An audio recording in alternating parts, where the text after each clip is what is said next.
inshuro nyinshi ahubwo wenda ndashaka kukubaza ni inshuro ya kangahe ugiye gutora? Ni inshuro ya mbere. Ni ya mbere?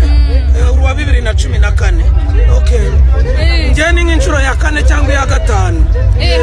None se ugiye gutora umusaza niba mvuri hano genda ndabona uranamwambaye. Ndamwambaye. Niye mpamvu yatumye umuhitamo? Namuhisemo ahubwo nambaye ifoto ariko ntabwo ari we nambaye sibyo. Mpamvu namuhisemo icya mbere ni umutekano usesuye, ubuzima buzira umuze, uburezi kuri bose, uri kubyumva, iterambere noneho rirambye kuvana mu Rwanda tugahiga abandi ukubitiraho akanyuma no kuba arimo gutera inkunga guteza imbere ururimi rwacu rw'ikinyarwanda. Kira Urahazi umeze ba meze neza ndahaze kandi ari wowe uvuye kurya ari wowe uvuye kurya ko Afrika meze neza urasa neza cyane. None se nubwo kangahe ugiye gutora? Nubwo kangahe ugiye gutora? Bwa gatatu uri kwimba gute? kumva nekaye.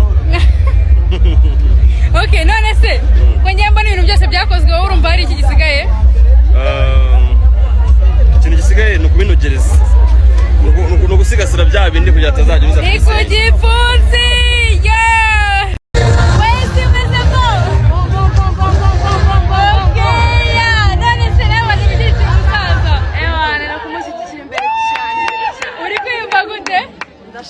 Ndashashije exactly all over.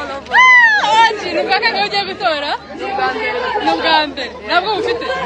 Ugiye ko mfite ubwoba. Atinze kugera ko nahacyashye. Ni kugipfunsi.